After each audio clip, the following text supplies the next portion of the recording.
Olá pessoal, aqui é o Diego do Ota Nippon e estamos com mais um vídeo para vocês. E nesse vídeo, como vocês podem ver no próprio título, esse vai ser mais um vídeo do quadro Mangá Shoukai. Para quem não conhece o quadro, é o quadro onde eu apresento um mangá que não é tão conhecido pela maioria e fazendo um pouco da introdução desse mangá, mostrando a minha opinião, analisando ele e falando algumas outras coisas no intuito de fazer vocês se interessarem por essa tal obra aí. Nesse vídeo eu vou estar fazendo de um formato diferente do estilo de vídeo do Zangado e do KZK, onde eu vou estar apenas narrando.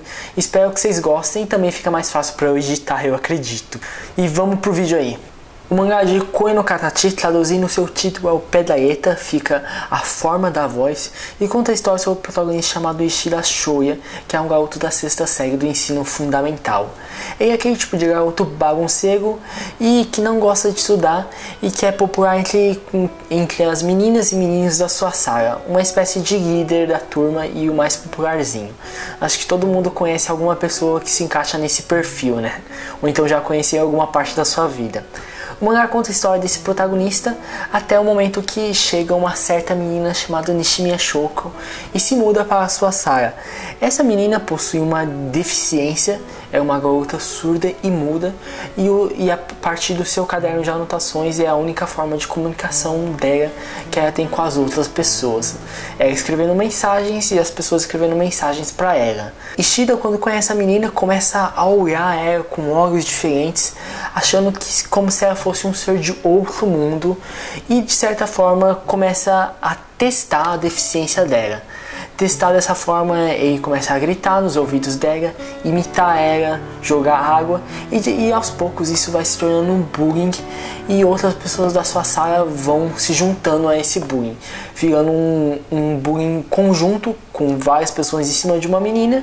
Mas Nishimiya, apesar de sofrer todo esse bullying, não se mostra com reação de ódio ou de raiva e sempre querendo se aproximar dessas pessoas ou conhecer elas mais a profundo para virar amigo delas. Uma coisa que uma pessoa normal na situação dela não faria, no caso, né? Esse bullying se agrava de tal forma que o diretor da escola toma uma providência, chegando até na sala e querendo saber qual que é a pessoa que está causando tudo isso. Até então a sala toda que estava fazendo esse bullying com ela se rebela e fala que a culpa de tudo isso está em Ishida. Ishida, não entendendo a situação, pois não era só ele que fazia o bullying, acaba também negando as acusações e fala que as outras pessoas também estavam fazendo isso. Porém, ninguém acredita nele. Ishida acaba ganhando a culpa de tudo.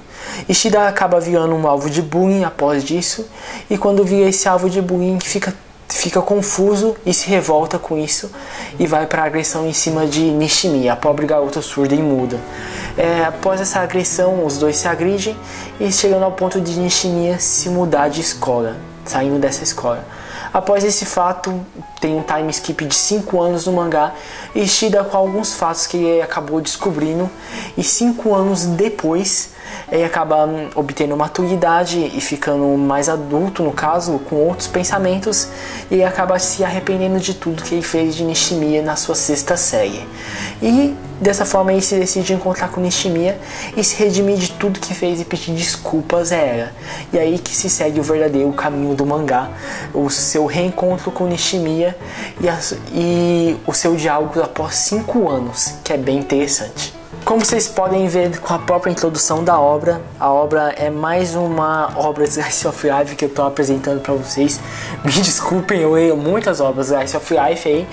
E esse parece muito com o Animaster Kurosawa, que também focava um pouco no bullying.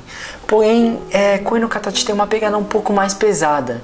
O bullying se forma em uma pessoa que tem deficiência. Isso dá um clima um pouco mais pesado pro mangá e um tema bem mais sério de ser tratado, no caso. Isso se torna um mangá mais interessante na minha visão. E o que tornou ele mais interessante foi no final da sua one shot, que a sua one shot foi até a parte que eu introduzi para vocês aí.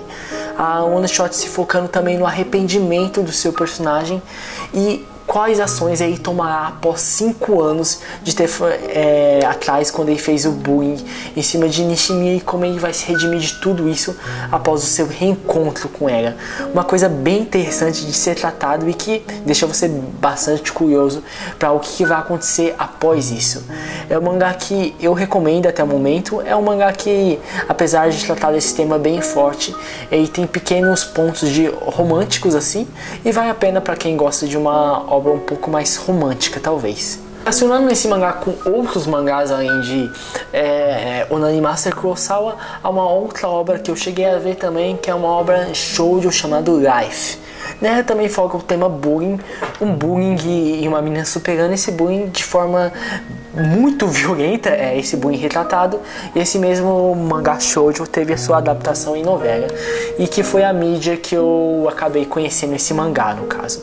Pra quem gosta de ver esses temas aí, Life também é uma boa recomendação. Pessoal, como puderam ouvir, nesse vídeo eu só falei pequena parte sobre a minha análise sobre o mangá, e vou focar um pouco mais nas curiosidades da autora desse mangá aí. Pra quem não conhece a autora, se chama Yoshitoki Oima, e sempre para fazer os seus primeiros desenhos no seu ensino fundamental lá, ela se inspirou na série chamada 3x3 Eyes, um mangá, e no jogo chamado Chrono Trigger, um RPG bem conhecido pelo mundo. Inspirado nessas obras, começou a fazer seus primeiros desenhos quando criança. E no último ano do seu ensino médio, quando estava com 18 a 19 anos, ela participou do 80º concurso da Shonen Magazine para escolher os melhores mangakas novatos, que foi realizado no ano de 2008. Nessa mesma época, ela enviou a obra. Adivinhe qual obra ela enviou? Sim, ela enviou a obra Koe no Katachi no ano de 2008 nesse concurso. Felizmente, ela foi a grande vencedora desse concurso. E na época ela tinha 19 anos. E esse mangá, como vencedor desse concurso, estava planejado de ser publicado na Shonen Magazine. Porém, por envolver o tema como bullying e deficiência de uma garota surda e muda, que é um tema um pouco pesado para um mangá shounen e para uma revista shounen, né, que não se encaixa muito nisso, e sim na parte seinen, ele foi recusado de ser publicado na Shonen Magazine.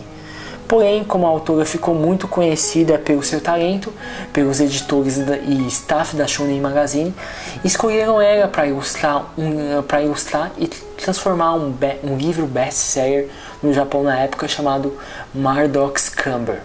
Esse livro é o best-seller da época, e que iam adaptar ele em formato de mangá, e assim escolheram a mesma autora vencedora do concurso. E com isso ela se deu muito bem nessa adaptação em mangá aí. E esse mangá teve ao todo de 5 volumes, se eu não me engano, e foi finalizado no ano de 2012, ganhando até uma adaptação de um filme. Provavelmente deve ser uma obra bem bom para haver um livro, um mangá e um filme aí, né? Ainda eu vou ver esse filme, eu não conheço muito sobre a obra. Mas, porém, no meio dessa publicação desse mangá aí, ela ficou mais ou menos desde 2008 a 2012 ilustrando o mangá ao torno de 4 anos. Mas no ano de 2011, o editor-chefe da Shonen Magazine é a mesma pessoa responsável por receber a obra de Yoshitoki Oima no concurso de novatos. No ano de 2008, quis publicar essa obra dessa vez na Shonen Magazine, em 2011. Mas isso não era tão fácil como ele pensava. Primeiramente, ele teve que agir e teve que consultar alguns diretores da Shonen Magazine e consultar os advogados da empresa. E finalmente ele conseguiu permissão para conseguir publicar essa obra na Shonen Magazine, e também pediu permissão para a autora para publicar da mesma forma que ela tinha enviado para o concurso em 2008, sem mudar nenhum ponto sequer. E dessa mesma forma ela foi publicada em 2011. Quando essa obra foi publicada na época, no ranking da sua semana, ela ficou em primeiro lugar, ultrapassando todos os sucessos da época que estava sendo publicado na mesma revista, que era Shingeki no Kyojin, Aku no Hana e Doubutsu no Kuni, ficando em primeiro lugar entre todos esses mangás super bons aí. O mangá de Koi no Katachi, apesar de ter ganhado o primeiro lugar no ranking semanal da Shonen Magazine no ano de 2008, com a sua one shot sem nenhuma mudança desde 2008, ela não foi publicada, não foi serializada na Shonen Magazine, terminando apenas na sua one shot. Na mesma época que o mangá ganhou em primeiro lugar no ranking em 2011, no próprio Twitter do vice-diretor da Shonen Magazine, ele descreve dessa mesma forma: eu não importo se vocês forem nas livrarias e fizerem o hábito de Tachiyomi, mas apenas leiam o mangá e dividem a sua opinião com nós. Para quem não conhece o hábito Tachiyomi, é o mesmo hábito de vocês ir na livraria japonesa, lerem o mangá lá mesmo e ir embora simplesmente, não comprarem o mangá, apenas lerem lá e ir embora assim, sem dar nenhum lucro para editor ou para livraria. Isso dá pra ver a forma e o amor que o editor tinha por esse mangá, e que eu vi a opinião de todo mundo que estava lendo esse mangá aí, né? No ano de 2013, finalmente a obra ilustrada pela autora Mardox Camber foi finalizada, e já terminando com um filme também. E a autora entrou para o projeto de republicar o seu one shot de Koi no Katachi com algumas alterações e deformações nele, e foi publicada no final de 2012 ou no comecinho de 2013, se eu não me engano. E depois que o remake da one shot de Koi no Katachi foi publicado, no dia seguinte esse mangá já estava sendo muito esperado por todo mundo. Já tinha mais de 4.000 menções e citações no Twitter sobre o pessoal discutindo e comentando sobre esse mangá da Shonen Magazine. Isso motivando muito o pessoal da Shonen Magazine a serializar esse mangá. Outras curiosidades sobre o mangá: pode-se descrever que o mesmo mangá da Kodansha, é um mangá chamado Chotomogi Agarimashita, é um mangá que foca um pouco sobre... Tem alguns personagens que são mangakas e que se inspiram em algumas pessoas da vida real mesmo como personagem nesse mangá. Que existem personagens como Mashima, que é o autor de Fairy Tail, que tem como personagem na história, e autor do mangá Again, que é um mangá que eu também já fiz um vídeo pra vocês aí, né? Que eles estão como personagens lá. A mesma autora de Koi no Katachi, Yoshito Kiyoma, entrou como personagem na obra, e é possível adquirir algumas curiosidades sobre a autora nessa obra aí também. Pelo mangá, a mãe da autora Yoshito Kiyoma de Koi no Katachi é tradutora de Libras e trabalha especificamente com Libras, e teve totalmente a ajuda da sua mãe para fazer a one shot de Koi no Katachi. E outro fator é que a sua irmã também participou como assistente para fazer o primeiro one shot de seu mangá e ajudou ela em várias vezes aí também, né? E hoje Koi no Katachi também é um grande sucesso pelo seu tema forte, e também um tema bem interessante que é o arrependimento, que eu acho aí para vocês. E hoje já tendo 3 volumes de tankobons e continuando sendo publicado na Shonen Magazine. Se eu não me engano, é publicada mensalmente aí. Uma obra de bem sucesso que já deve ter seus 40 volumes aí. Uma obra que eu recomendo muito a vocês lerem ela. E só para as curiosidades, vocês podem ter um pouco da noção do sucesso dessa obra e da história longa que ela teve desde 2008 até 2013 agora, onde finalmente ela conseguiu ser serializada. Como vocês puderam ouvir e tirar suas conclusões nessa pequena introdução do mangá, um pouco da minha análise e as curiosidades sobre esse mangá de Koi no Katachi, você pode observar que é um mangá que teve uma história bem grande, que de 2008 até 2013, aí, quando ele começou a ser um pouco conhecido aqui no Brasil pela internet, assim, né?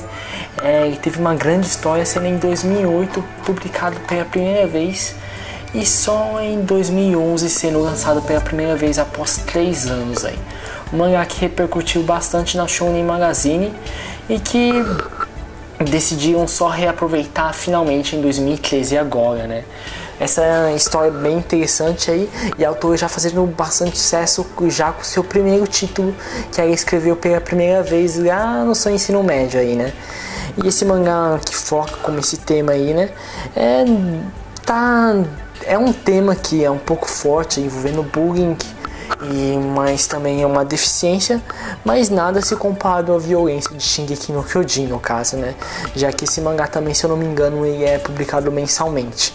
É um mangá que vale a pena você ler se você gosta de um slice of life com tema sério e com alguns aspectos românticos aí. Mangá que eu recomendo bastante, que eu estou lendo cada vez mais empolgados. Atualmente aí tem 3 volumes ao total e continua sendo publicado, fazendo bastante sucesso no Japão, com mais de 60 mil cópias vendidas aí, né? Vamos ver o que dá esse mangá, e eu acredito que vai ser o próximo grande sucesso da Shonen Magazine. Espero que vocês tenham gostado desse vídeo. Se gostarem, sabe o que fazer, dê o seu like, favorito, se não está inscrito no canal, se inscreva. E é isso aí. Se vocês querem ajudar o canal, dá uma olhada nos links aqui embaixo das lojas que me ajudam o meu canal, que é a Shinohara e a Otaku Store, e dá uma passada nos sites deles e compre algumas coisas aí se quiserem. É isso aí o vídeo, até aqui, falou, bye bye, tchau.